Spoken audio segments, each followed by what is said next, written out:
Welcome to Flawless Learning. Today our topic is correlation. So basically, have you ever wondered that how two things are connected? Like, do you think that number of hours you study is related to your grades? हम लोगों को ये concept एक होता है कि अगर जितना टाइम तुम पढ़ोगे उतना अच्छा रिजल्ट होगा, या रियल लाइफ में जैसे कि पेरेंट्स का हाइट अगर ज़्यादा है तो चिल्ड्रंस का हाइट ज़्यादा होगा, this kind of thing. On also the height of people is connected to their shoe size, जितना जिसका जितना हाइट होगा उसका शू साइज उतना बड़ा होगा। सो इसके बारे में कभी सोचा? So today we are diving into the world of correlation actually. Okay, so what is correlation? What is the definition of correlation? Basically, correlation refers to a statistical relationship between two variables. It tells what, whether, how strongly these two variables are connected. जैसे statistical relationship होता है, दो variable अगर है, जैसे मैंने अभी बोला कि parents height and childrens height, so ये मतलब father side and children side, तो ये दो वेरिएबल अगर है तो इसके अंदर क्या रिलेशनशिप है, इसके बारे में आज हम बात करेंगे। ओके, सो बेसिकली कोरिलेशन, इसका टर्म ही है correlation. So it tells us that correlation tells us whether and how strongly this two variables are connected. Now there are different kinds of correlation. Basically first is positive correlation. So what is the positive? नाम सुन के समझ में आया होगा कि कुछ तो positive है। That means when both variables increase together, it's a positive correlation. इसका मतलब यही है कि लाइक दोनों इंक्रीज होगा। मतलब क्या होता है? The more time you spend on your phone, the less time you have for studying. क्योंकि एक दिन में 24 घंटे मतलब 24 आवर्स ही होते हैं ना, तो तुम अगर 8 घंटा मतलब फ़ोन चला लिए तो दैट मीन्स तुम्हारा पढ़ाई का टाइम कम हो जाएगा। सो समझ में आया कि क्या होता है कि the less time you have for studying, basically screen time and study time are negatively correlated, right? So that's not a example of positive correlation. So मैंने गलती से अलग स्लाइड में चले आया, तो मैंने सोचा कि क्या हो गया इधर, मैंने बोल रही थी पॉजिटिव कोरिलेशन, एग्जाम्पल आ गया नेगेटिव कोरिलेशन का।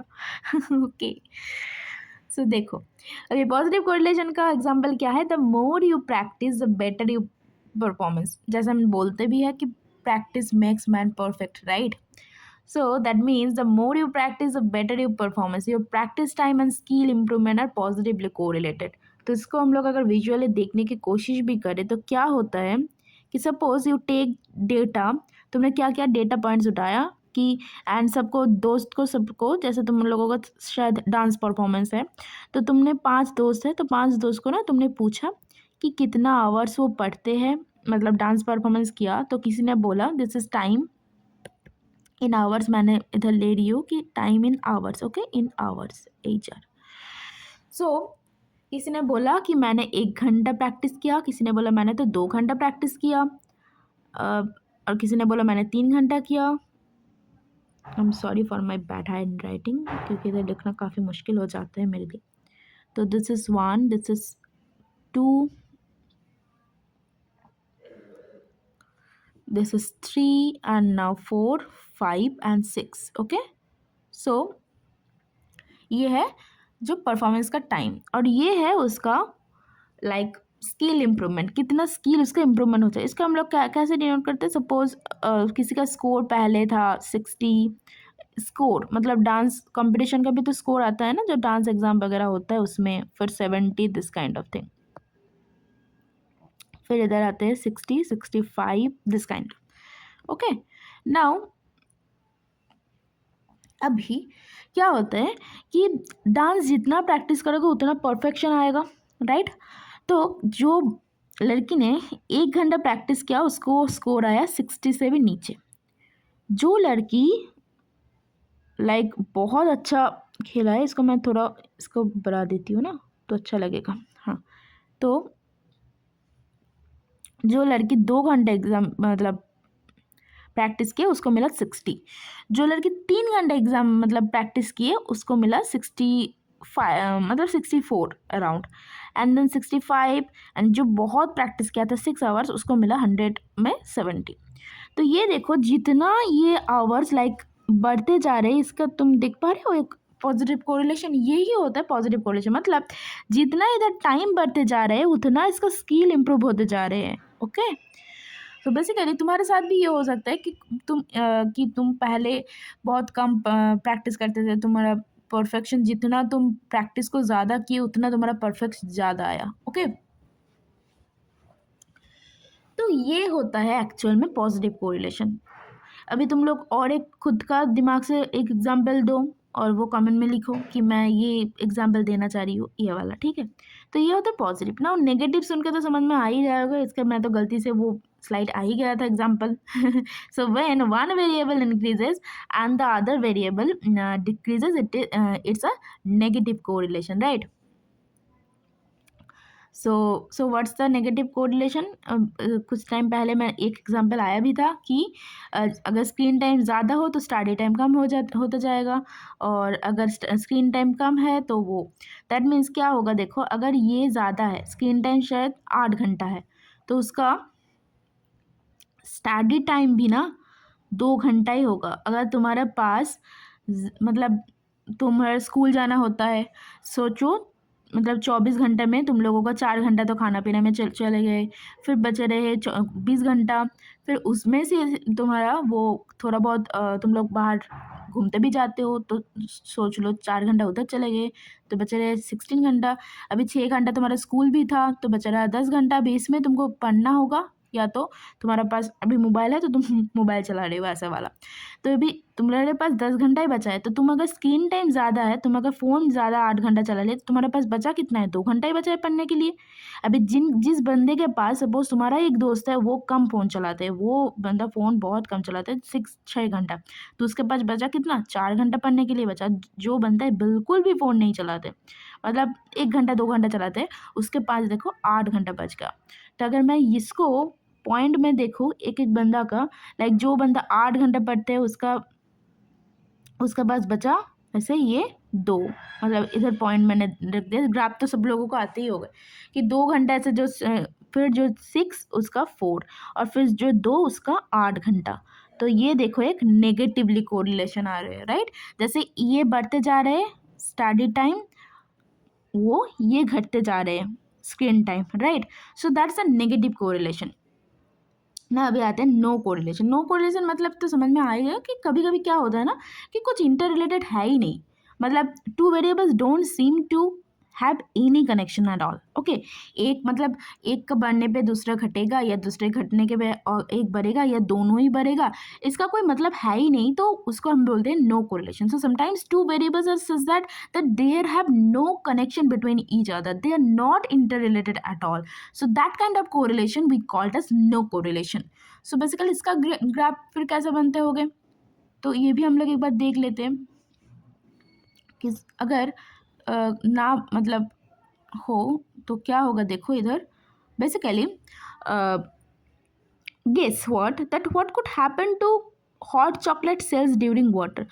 और मतलब तुम लोगों को ये टास्क है, मैंने पहले ऑटो को नो कोरिलेशन का ये दिखाती हूँ कि नो कोरिलेशन अगर कोई ना हो तो स्कैटर्ड हो जाएगा, मतलब जो पॉइंट होगा ना स्कैटर्ड हो जाएगा, मतलब कोई पैटर्न ही नहीं फॉलो करेगा कि एक को बढ़ने में क्या किसी का क्या घट रहा है या बढ़ रहा है, कोई नहीं। तो ये होगा नो कोरिलेशन का ग्राफ ना। तुमको मैंने टास्क दिए है कि ये जो है देखो, guess what could happen to hot chocolate sales during winter. तुम लोगों को अभी अभी समझ में आ जाएगा कि विंटर में हॉट चॉकलेट ज़्यादा सेल होते हैं, है ना।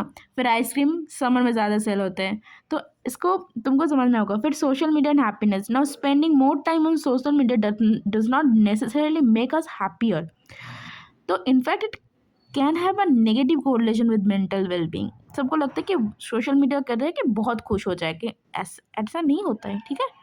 तो अगर ज़्यादा फ़ोन चलाओ तो मेंटल हेल्थ बिगड़ जाएगा। ना how to calculate correlation basically. तो कोरिलेशन का भी ना फॉर्मूला होता है कि कोरिलेशन जैसे कैलकुलेट करते हैं हम लोग, अगर डेटा हमारे पास है तो कैसे हम कैलकुलेट करेंगे। तो ये इसका क्या होता है, देखो summation of x i minus x bye.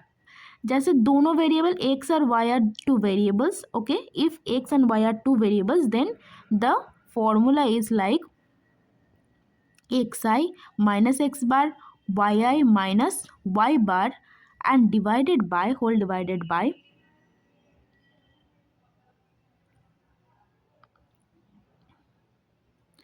now इसका क्या होता है देखो, इधर मैंने लिखा this is the formula, okay. So square root of divided by x i minus x mean मतलब एक्स बार। अभी एक्स बार कैसे निकलता है ये मैंने वो मेजर ऑफ सेंट्रल टेंडेंसी का लेक्चर में बोल दिया था कि मीन कैसे निकलते हैं, मीन क्या होते हैं, ओके। सो प्लीज़ वो देख लो। So the most common way to measure correlation is by using Pearson correlation, इसको पियर्सन कोरिलेशन कोएफिशिएंट बोलते हैं।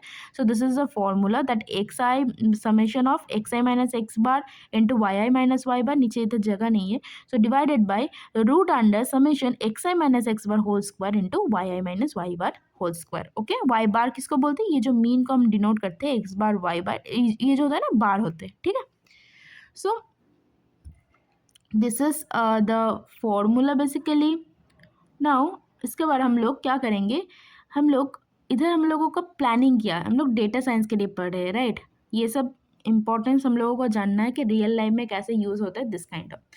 So basically this formula tells us how much each data points in a set is moving in relation to the average values of two sets। मतलब formula का behind algorithm क्या है, ये हम लोग formula तो कर लिए, अभी सबका दिमाग में ये आता है कि फॉर्मूला कहाँ से आया। तो बेसिकली क्या होता है ना, देखो जो एक्स आई होता है वो या वाई आई होता है, ये तो डिफरेंट इंडिविजुअल डेटा है ना।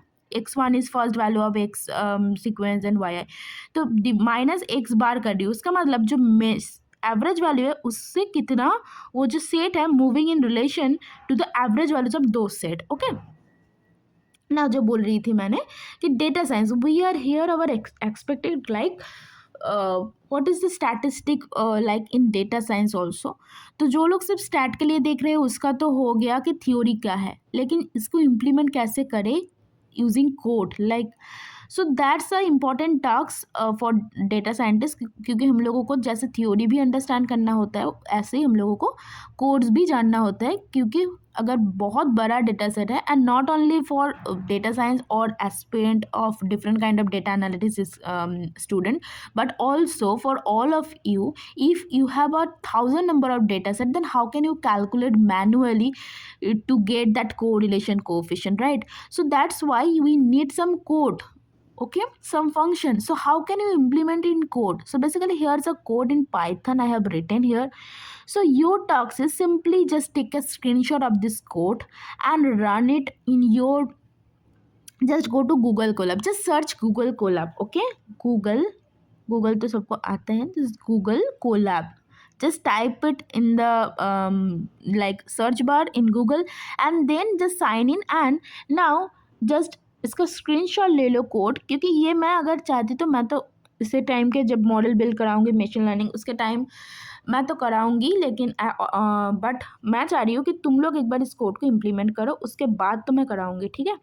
तो ये जो है इसका एक छोटा सा स्क्रीनशॉट लेना, इसका अगले पेज में भी है, तो इसका एक स्क्रीनशॉट ले लो सब लोग, okay. This is first portion of that code, I hope you take that screenshot. Now this is the second part of that code, okay. Second part, इधर मैंने क्या किया, मैं कोड का बिहाइंड थ्योरी मैं समझा देती हूँ कि मैंने क्या किया, इधर पहले समझा देती हूँ, उसके बाद तुम लोग स्क्रीनशॉट और एक बार लेना। तो उसके बाद देखो पहले मैंने क्या किया, दो सैम्पल डेटा जनरेट किया कि कितना घंटा बंदा पढ़े है, कोई स्टडी आवर्स एंड कितना उसका मार्क्स आए हैं। So what is basically let's assume we have that hours of study, 1 घंटा 2 घंटा 3 घंटा, और उसका स्कोर कितना है 50 से 55 95 this kind of thing. This is the sample data I have taken here and now I have to create a data frame. Data frame मतलब क्या, जो मतलब हम लोगों को तो वो समझाना होगा ना कोड को कि हम लोग बोलना क्या चाह रहे हैं। अभी 1 2 3 4 5 देख के थोड़ी समझ में पाएगा कि वो क्या कहना चाह रहे, तो उसका हम डेटा फ्रेम। अभी डेटा फ्रेम के बारे में जानने के लिए पाइथन में मैं अलग से, क्योंकि इधर स्टैट का टॉपिक मैंने डिस्कस करी हूँ, तो मैंने इधर डेटा फ्रेम या कोड के बारे में ज़्यादा बात नहीं कर पाएंगे क्योंकि वीडियो लेंथ हो जाएगा। तो जब the code of main code is data.core, okay, this is the function for correlation and print that correlation matrix. And how can you visualize that? So that for that this is the code, just lm plot this, now this is PLD matplotlib, then SNS is seaborn. तो मैंने ना ये Python के time बहुत अच्छे से मैं details एक एक बारे में कि what is PLD dot title, what is x level, what is y level, because this is a videos of stat related, so मैंने इधर बोल नहीं पाऊंगी। तो तुम लोग उसके लिए पाइथन के प्लेलिस्ट में जाके वो सब देख लेना, ठीक है। तो ये जस्ट कोरिलेशन के बारे में तुम लोग स्क्रीनशॉट ले लो।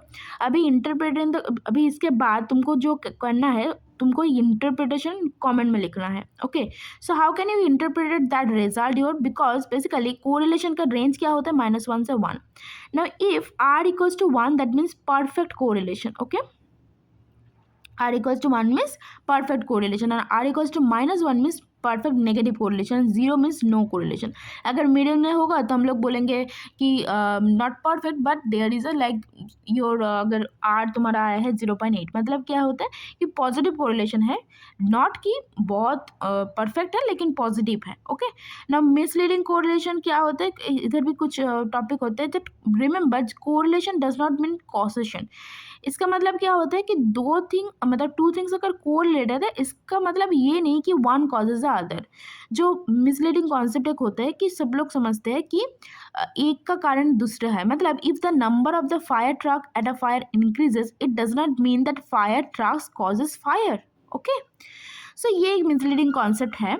Now correlation in data science and everyday use, जैसे इन डेटा साइंस में हम लोग क्या यूज़ करते हैं, कोरिलेशन कहाँ कहाँ यूज़ होता है, उसका एक छोटू सा मैंने ये दे दिया कि फर्स्ट इज लाइक रिलेशनशिप के लिए between different data set which helps companies better decision, like predicting customer behaviour based on past data. मैंने इसके ऊपर एक काम भी किया है, तो बाद में बोलूँगी उसके बारे में, कस्टमर सेगमेंटेशन के बारे में। तो इसका होता है, ठीक है। नाउ रियल लाइफ इम्पैक्ट, जैसे weather is predicting weather pattern और understanding your personal habit, correlation is everywhere basically. Okay, कि तुम्हारा पर्सनल हैबिट क्या है ये पैटर्न समझने के लिए। Now there is a fun activity exploring correlation yourself. Now let's put correlation into practice. Basically take a look variables from variables from your own life, maybe hours of sleep and energy level, and try to find correlation कि अगर hours of sleep ज़्यादा है तो energy level घटता है या बढ़ते हैं। और मतलब ओन लाइफ के बारे में जस्ट सोचो इसके बारे में कि क्या क्या होते हैं, पॉजिटिव नेगेटिव कोरिलेशन है, कौन कौन दो चीज़ के बारे में, जितना मतलब जिसका जितना मैं देखूंगी, ठीक है, कमेंट सेक्शन में कि किसका इनोवेटिव आइडिया सबसे ज़्यादा है। ओके, नाउ कंक्लूजन क्या है, आज हम लोग क्या क्या पढ़े हैं, summary of correlation types like positive negative and no correlation, there is a formula हमने सीखा। एंड उसके बाद हमने सीखा कि correlation shows relationship but it doesn't prove causality. Okay, so that's all for today. Thank you for watching. Let's be flawless together.